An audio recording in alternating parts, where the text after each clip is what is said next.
we're talking about Spiritism. Today is Sunday, October 24th, 2021. And we're going to go over the Spiritist Review 1858. And the first subject we're going to talk about is the Confession of Louis XI. Before we begin, let's have a prayer. Dear Jesus, thank you for all of us listening and watching this video talking about Spiritism. Please open our hearts and minds to learn about the spirit realm and to help us adapt ourselves to what life is really like on the planet of Earth and prepare ourselves for our life in the spirit realm. Amen. So tonight's going to be interesting for those who like history. So in the Spiritist Review, there is a psychograph text of part of Louis the 11th. Now, before I begin about Louis the 11th, let us talk about where to get information about Spiritism.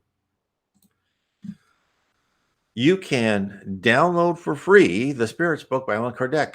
You can also, of course, buy it on the FEB website, which you can go. If you go to my website, nwspiritism.com, I'll put this up on the screen so you can get to it easy.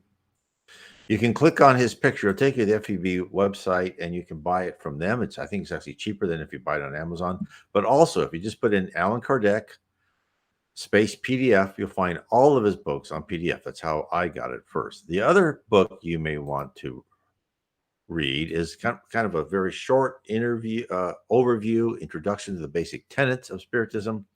And that is my book, Spiritism 101, The Third Revelation. And again, on NW Spiritism, you can download that in PDF for free. So please download. It's also in French. And I think Allan Kardec's Spirits book's in actually many languages. So you may be able to find that in other languages too. Okay. Let's start on the Confessions of Louis the 11th. Now, before we begin, I want to go show you a picture of Louis the 11th. Now, here's Louis the 11th. Now, he was called Louis the Prudent. Not a very flattering picture, I'd say. Now, first of all, St. Louis, or St. Louis, as some people would say, like for the city, is... Oh, what happened?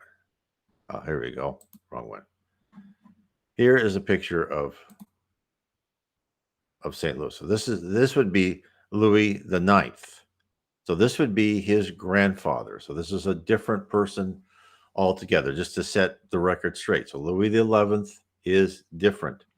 If we look at, so I want to go over this because then you can see how spirits, they talk about themselves, what's really happening in history.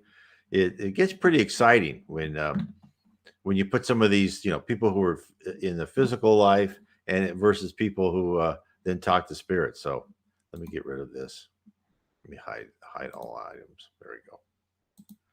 So in this little vignette in the story on Louis the 11th, it has to do with Charles, where they call him the Count of Charles, who later became Charles I. And so, but this is about Louis the 11th, who was also called Louis the Prudent. He wasn't the greatest. So he wasn't the greatest guy. He actually rebelled against his father once, and he started doing it again. His father, and then he just ran away to Burgundy. He stayed in Burgundy and came back when his father died. He was pretty successful. But so what I wanted to come here, and let me actually make this a little bit bigger so people can read it. There we go.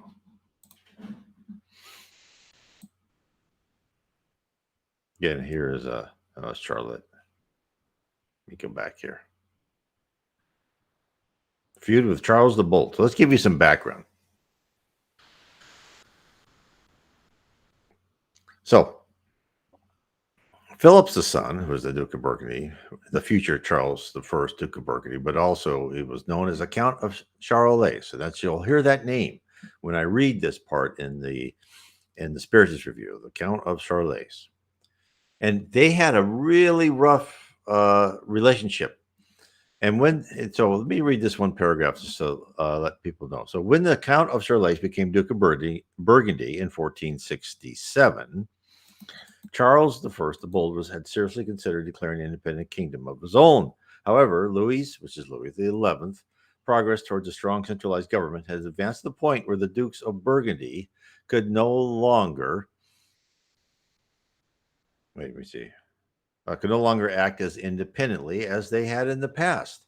The duchy now faced many problems and revolts in its territories. So, yeah, people weren't happy. Now, in 1466, went up too high. Sorry about that.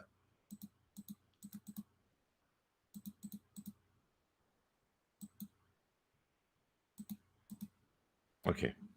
In 1468, I should say, Louis and Charles, these are our two protagonists in the story, met at Perignon. But during the course of the negotiations, they learned that the citizens of Liege has risen up against Charles and killed the Burgundian and governor. Charles was furious. Philip de Comis, at that time in the service of the Duke of Burgundy, had to calm him down with the help of the Duke's other advisors for fear he might hit the king. Louis was forced into a humiliating treaty. So he retreated quickly, right? However, once out of Charles' reach, this is Louis declared the treaty invalid and set about building up his forces. His aim was to destroy Burgundy once and for all. Nothing was more odious to Louis' dream of a centralized monarchy than the existence of an overmighty vassal such as the Duke of Burgundy. War broke out in 1472. Duke Charles laid siege to some towns. However, they were unsuccessful. Finally sued for peace, and then he was welcomed into the service of King Louis. But you'll see how it goes later. So this is just a little bit of background until when we read of what you're seeing for other things, we can know what's going on. So let me get to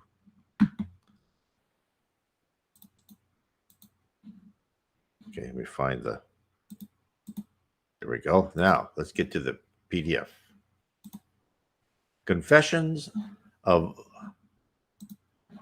Louis the 11th. Now, this is a story of his life. Now, this is just a part of this. And this was dictated by Louis the 11th to Mrs. Mademoiselle, I guess, Hermas Dufault. And this is Allan Kardec writing this. When talking about the story of Joan of Arc, and this is Allan Kardec writing about this in 1858, because this is his monthly magazine in 1858 in the Spiritist Review. And she wrote a published book about Joan of Arc, dictated by her, proposing to cite several passages. We said that Miss Dufault had also written the story of Louis XI. This work, one of the most precious of its kind, contains valuable documents from a historical point of view. In that work, Louis XI shows himself as the profound politician that we know. Because he was successful. He was ruthless, but he was successful. He was called, I think someone said, Louis the Prudent.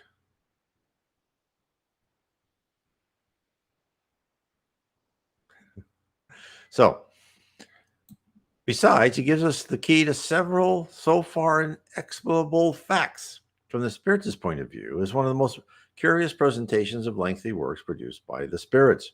Two things are remarkable with that regard: the speed of execution, as it took only 15 days to dictate the subject of a thick volume, and the precise memory that a spirit may keep of its earthly life. To those who doubted the origin of this work, wanted to attribute to the memory of Miss Dufault, we would say it would be necessary that a 14-year-old child had a phenomenal memory, not a less extraordinary precocity, in order to be able to write in a surge a work of such a nature. However, admitting that it was so, we asked where such a child could obtain the new explanations about the somber politics of Louis XI, and if it were not more interesting that her parents had attributed the merit to her. From all stories written through her, Joan of Arc was the only one published. We hope that others will follow soon, and we anticipate a greater success. Oh, so this person wrote Joan of Arc when she was only 14. Now, talk about Joan of Arc. So this is where Spiritism gets very interesting, and it gets in the realm of it's not necessary to be a Spiritist as far as it gets where you just want to know people's history of who they were in the past, and the fact that some Spiritists say And I'm going off a tangent here. Some spirits say that Alexander the Great was the same soul as Julius Caesar, who was the same person as Napoleon, which kind of makes sense when you look at it. And now Joan of Arc, what spiritists say, and many spiritists say this, and I've read this in spiritist books, was Judas. Judas, who, of course, the one who betrayed Jesus Christ. And of course, now, and also in Spiritist literature, you'll see that Jesus felt really bad for Judas. And he didn't like that had to happen. And so that's why Judas was given a way to pay for his past wrongs, like we all do in one life after another. And Judas really did, because he was Joan of Arc. And as most people know, Joan of Arc died being burned to death. Not a good death. And she played just a wonderful part in the history of France. Okay. Let me carry on with Louis XI. So, facing the historical fact that Louis XI had given the general government of Normandy, they didn't say, to the Count of Charolais, historians confess they cannot understand a king who was such a great politician making such a mistake. The explanations given by Louis XI are difficult to contest, since confirmed by three facts known to all: the conspiracy of Constance, Count Charolais' trip following the execution of the culprit, and finally the assignment of the general government of the Normandy to this prince, province which united the states of Burgundy and Brittany, enemies always allied against Louis XI. Okay, so why did he do this? Now remember, the Count of Charolais, who later became Charles the Bold, was a very cunning opponent. And Louis XI wanted all his vassals to, as anyone who wants power, to be subservient to him, to know, hey, you're the boss. But Charles the Bold, he was his own person. So now Louis XI thus writes: the Count of Charolais, and I'm probably pronouncing this wrong, so forgive me, was awarded with the general government of Normandy and a pension of 36,000 pounds, which was an amazing amount of money. It was a great imprudence to increase the power of the Burgundy house in such a way.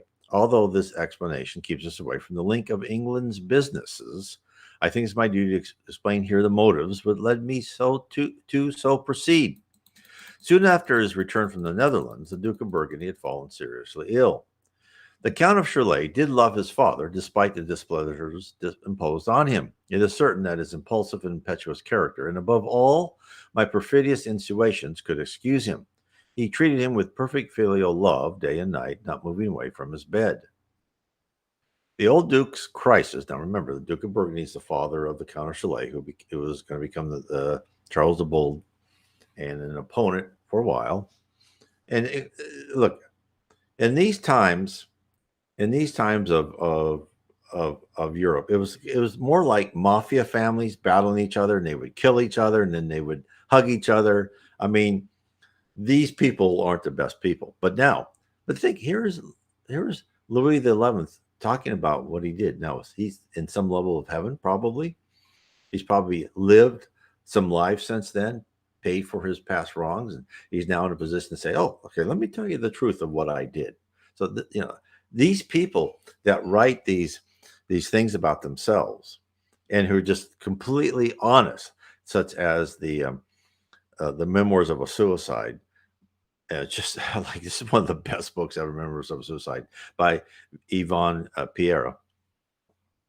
And Camilo Branco was kind of known as as a pretty famous writer in Portugal during the end of the 19th century when he committed suicide. But he just writes the complete truth about what he did. I mean, I hope I can do that at some point in time, because these guys are to be admired. Okay, the old Duke crisis made me reflect seriously. I hated the Count and thought I had everything to fear from him. Nevertheless, he had only one daughter at a young age, circumstance which, after the Duke's death, who did not give indications that would live long, had originated a minority which the Flemish, always turbulent, had made extremely stormy. I could have then easily taken over, if not all, the properties of the Burgundy house, at least part of it, by masking the absurd usurpation with an alliance, or by leaving everything that power would yield as hateful. There were more than necessary reasons. There were more than necessary reasons to poison the Count of Chalais. Besides, the idea of a crime would no longer scare me. So this is now he's thinking, okay, what's the way of a dictator or a king getting rid of his rivals? You poison them. Been around forever. I managed to seduce the Princess Sommelière, Jean Constant. Italy was a kind of poisoner's laboratory. It was here that Jean Constant sent Jean the IV, who he had corrupted by a considerable amount of money to be paid on his return. The IV wanted to know the target of the poison. The Sommelier committed the imprudence of revealing that it was the Count. After accomplishing his task, the IV showed up to receive the agreed amount, but instead of paying, Constant covered him with indignity. Furious with the reception, the Ivy swore vengeance. He went to Count Chalais and told him everything he knew. Constant was arrested and taken to Ripamont Castle. Afraid of torture, he confessed to everything but my complicity, hoping perhaps I would intercede in his favor. He was already at the top of the tower, place destined to the execution. Everything was prepared to behead him when he manifested a desire to speak to the Count. He then told the Count about the role I played in the attempted murder. Despite his amazement and rage, he did not speak. As a result, those present could only make vague conjectures based on the surprising events created by the reports. Yet, despite this importance of such a revelation, Constant was decapitated and his properties confiscated, but delivered to the Duke of Burgundy's family. His informer had the same fate, partially due to an answer given to the Prince of Burgundy. The latter asked if the promised amount would have been paid if we would have denounced the plot. With an unconceivable recklessness, he said no. When the Count came to Tours, he requested a private audience. He showed all the fury and covered me with condemnation. So when the person finally would become Charles the Bold, now this is why these guys never trusted each other, right?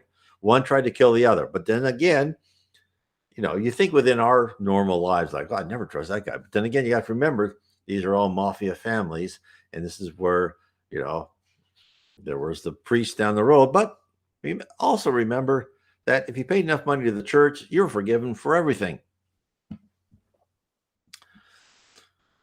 He showed all his fury, covered me with condemnation. I calmed down, giving him the general government of Normandy and a pension of 36,000 pounds. The general government was a decorative title, and from the pension, he received only the first part. So again, like you can't trust the thief.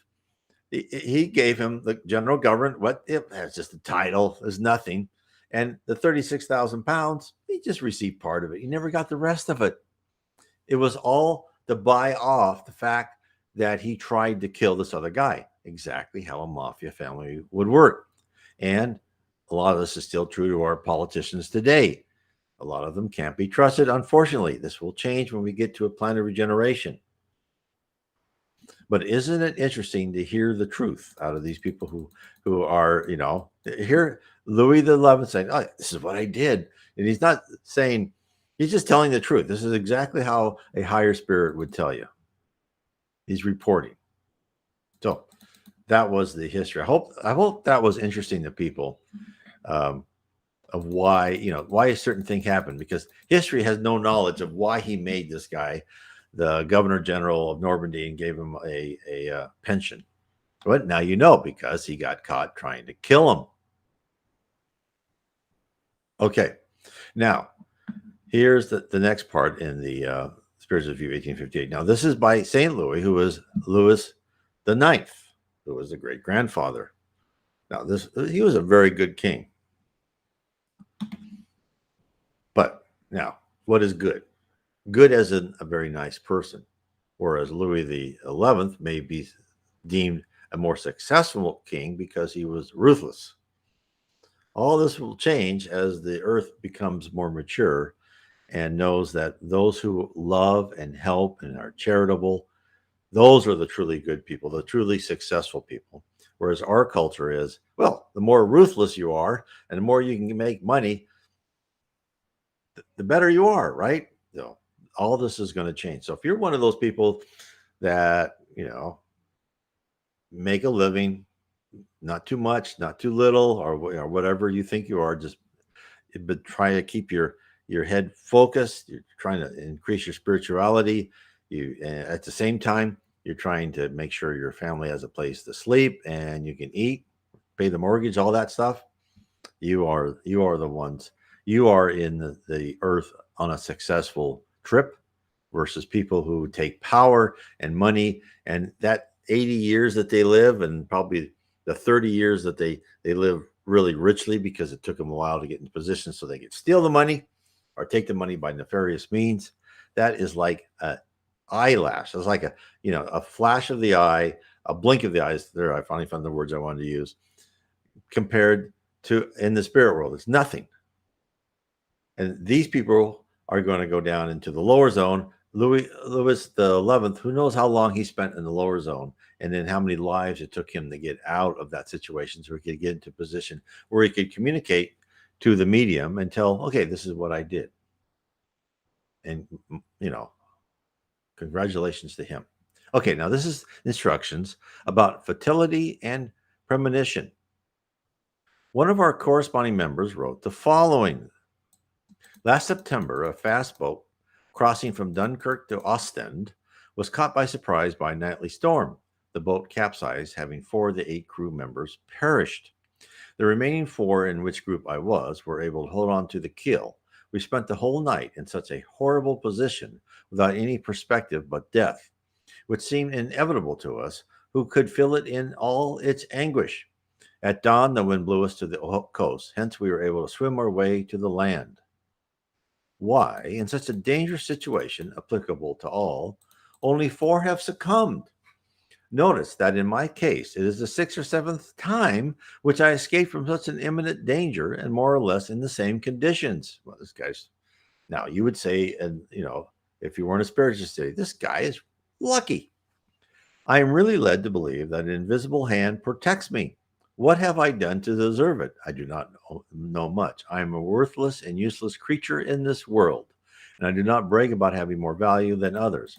On the contrary, among the victims of the disaster, there was a dignified cleric, model of evangelical virtue, and a venerable nun from the congregation of St. Vincent de Paul, who was about to accomplish the sanctified mission of Christian charity. It seems that fatality has a very important role in my destiny. Wouldn't the spirits be there for something? Would that be possible to obtain an explanation from them with that respect, inquiring, for example, if they are the ones who provoke or avoid the dangers which threaten us? Now, very well drawn out question. So when there's a disaster, when something happens to you, or you are protected from something happens to you, what is the role of the spirit world? Let's find out.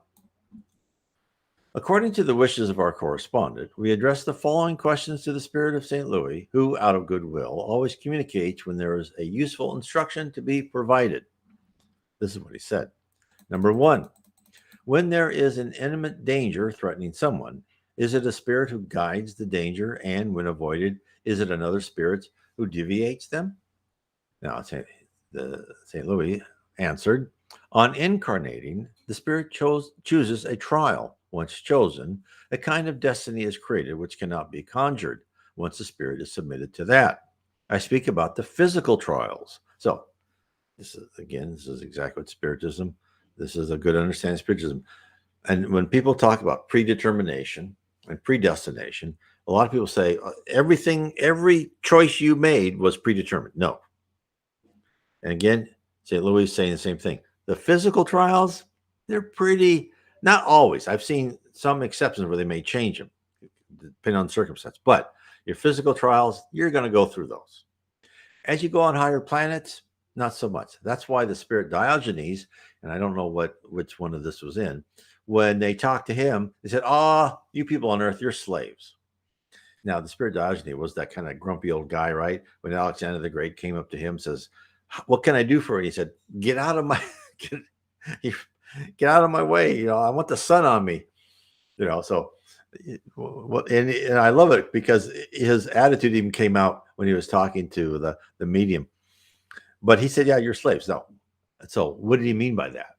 He meant by that is exactly what St. Louis was saying, that you're on Earth, you're going to go through these episodes and trials, just like you go when you're in school, you go class from 8 to 8:50, 9 to 9:50, right? You have no choice. But how you act in class, if you listen, if you speak, if you try and learn something, that's up to you, right? That's your free will.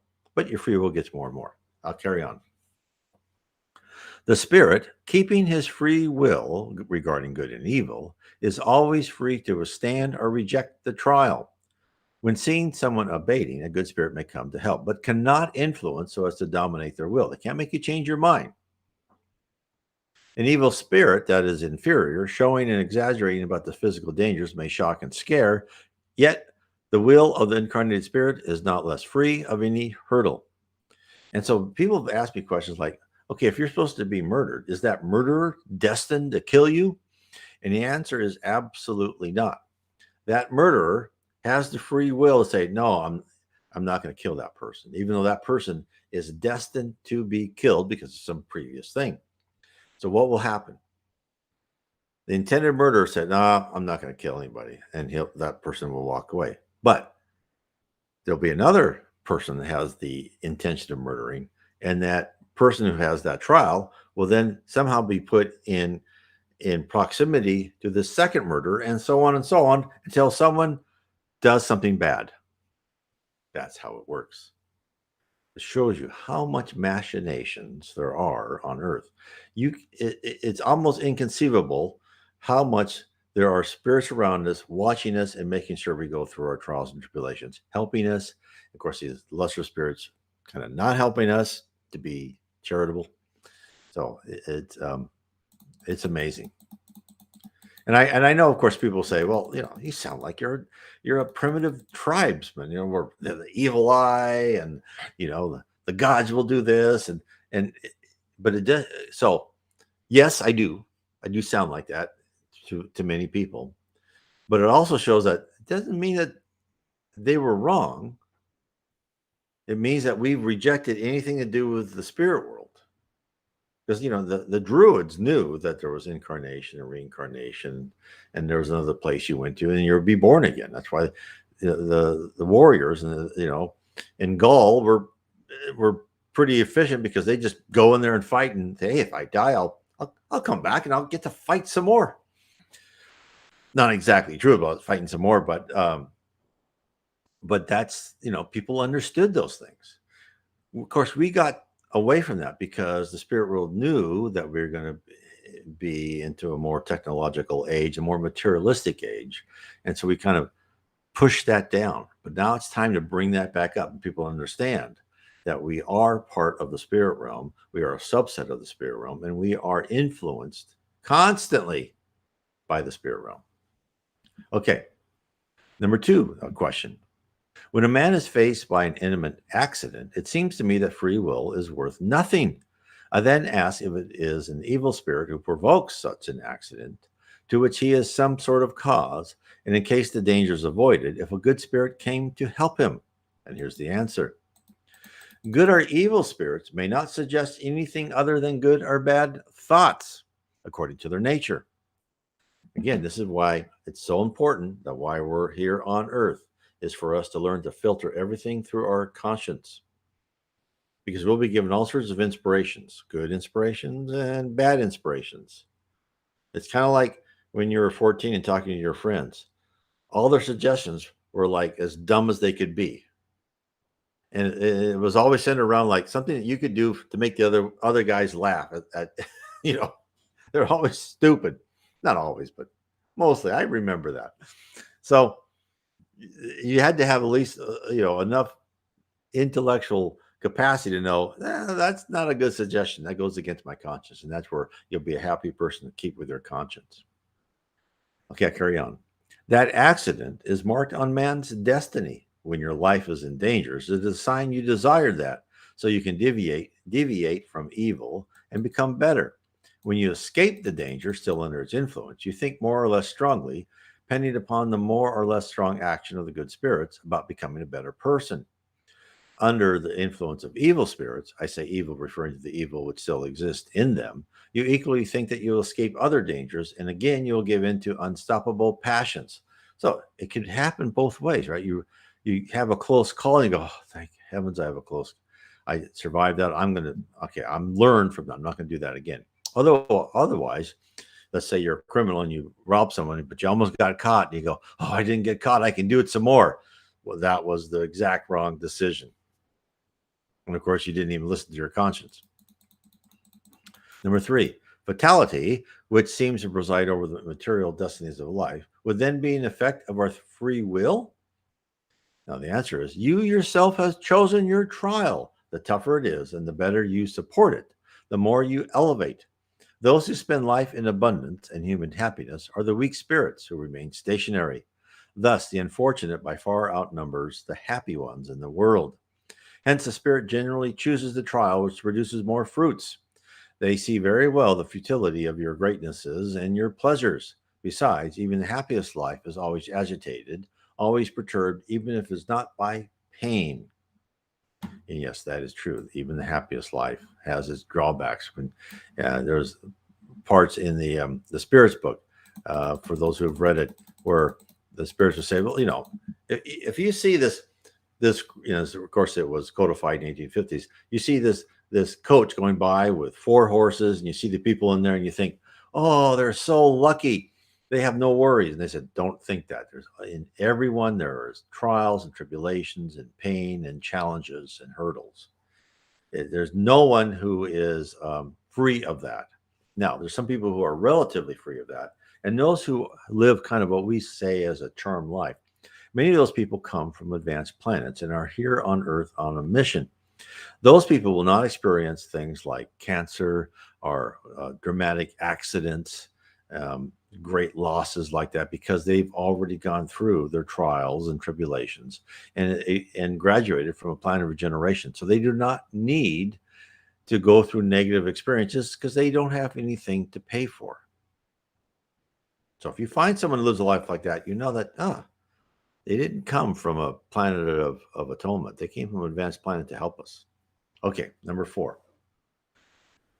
We fully understand this doctrine, but this does not explain whether certain spirits have a direct action over the material causes of the accident. Suppose that at the time a man goes through a bridge, the bridge collapses. Who led the man to go through that bridge? And the answer is, when a man goes through the bridge that must fall, it is not a spirit that impels. It is the instinct of his destiny that leads him to that. Who makes the bridge collapse? Now, this is the important part. The natural circumstances. The matter has in itself the causes of destruction. In this case, if a spirit has to resort to an element foreign to his nature to move the material forces, he will preferably appeal to the spiritual intuition. Thus, should that bridge collapse, having the water disarranged the stones which compose it, or the rust eroded the chains that support it, the spirit will, say, suggest that the man passes through this bridge instead of breaking one or another at the time he passes through it. In fact, you have physical evidence of what I say, whatever the accident. It always occurs naturally. That is, the causes that are linked to each other and callously produce them. Again, this is backed up by other spiritist literature. A person asked one time, because, okay, if a person dies by lightning, is that the spirit cause that lightning to hit that guy? And the answer is no. The spirits will give him intuition that that person should be under that tree or by that post, be in that location. The spirit will know the lightning will hit that location, but the spirit will not change where the spirit will not make the lightning hit that person. The person has to be where the lightning will hit. And these are the rules. These are like divine laws. You cannot, you cannot like destroy or counteract free will. You can give them intuition, you give them feelings, and that's up to a person to do that or not. So it's interesting, but it's also should be freeing, because it tells us that we do have free will. And when people ask me, why is there such chaos and war and hatred and revenge on the world, I say, well, it's one hyphenated word. If you want to hyphen, it's called free will.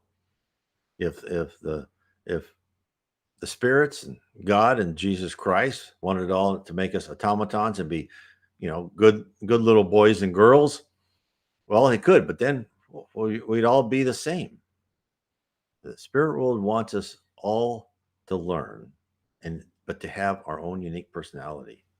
and going through all these different combinations and permutations of experiences, all the way from up when you're like a very immature spirit, all the way up as you rise and rise, that will make probably, you know, who knows what the number of combinations are and permutations to different unique spirits. Okay. Here's number 6. Let us take another case in which the destruction of matter is not the cause of an accident. A badly intentioned man shoots at me. The bullet hardly scratches me. Was it deviated by a good spirit? The answer is no. What the spirit did is probably tell the man, stand a little bit 2 inches to your left, then the bullet will hardly scratch you.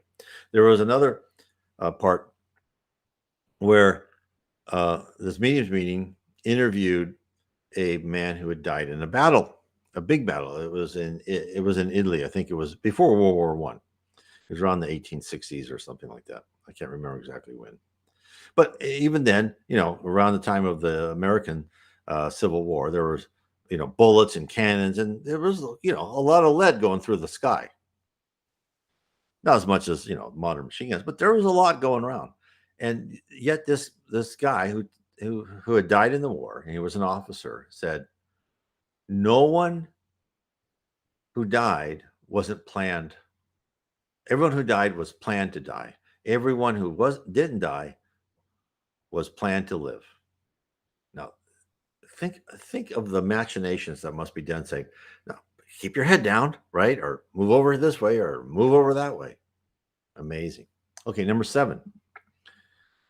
Can the spirits directly warn us about a danger? Here is a fact that seems to confirm it. A lady leaves her house and goes down the avenue. An inner voice tells her, go home. She hesitates. The same voice is heard several times. Then she goes back. But on recovering, she says, but what am I doing at home? I'll go out. This is just the effect of my imagination. Then she goes back her way. A few steps ahead, in a column which was being removed from a house hits her on the head and she falls unconscious. Which voice was that?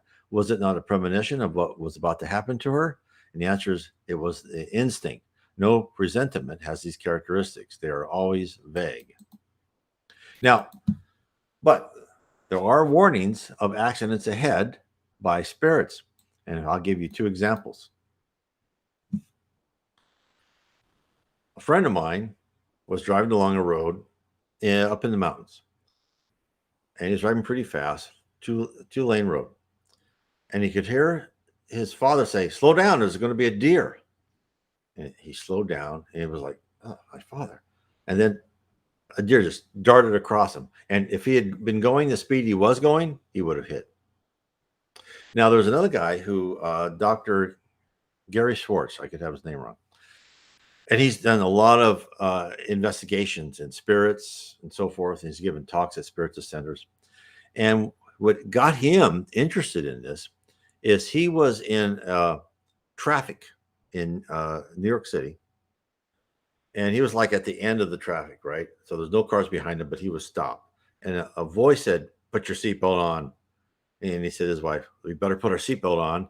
And he put the seatbelt on, and then he was rear-ended at a high speed. And then he goes, okay, what was that? And he spent the last, I don't know how many years trying to figure out, okay, how could that happen? It's kind of like what happened to me, where things happen like has no rational explanation, right?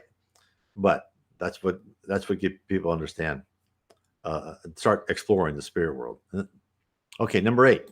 What do you understand by the voice of instinct? Because I understand that before incarnating, the spirit has knowledge of all phases of its existence. When these phases have an essential character, the spirit retains a sort of impression on their intimate self, and such impression, awakening when the moment comes, turns into premonition. Oh, that's interesting. I had read that one. So, and I have read where when you are in the womb, you review all your past lives, and then you lastly review your mission, your blueprint, your successions of stuff of what you're going to do in your future life as you when you're born. Okay.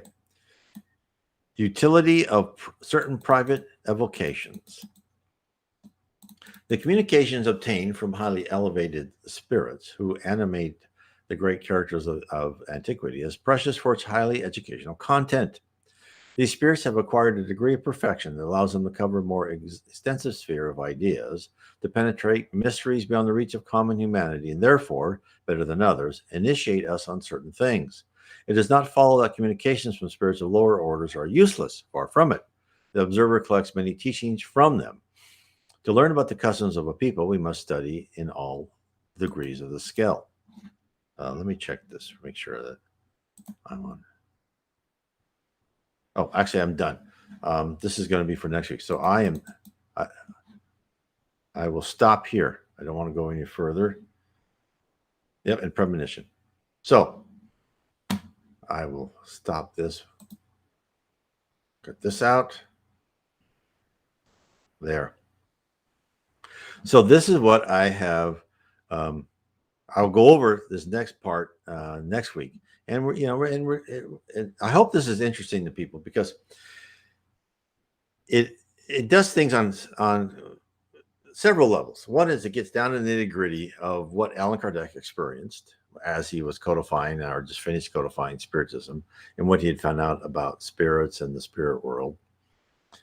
And then it also gives us more detail of how it works, right? Because Allan Kardec couldn't put everything, right? He did some wonderful books. And if you're interested in Spiritism, I would read all 5 of his main books, which is the Spirits book. Let me bring that up again.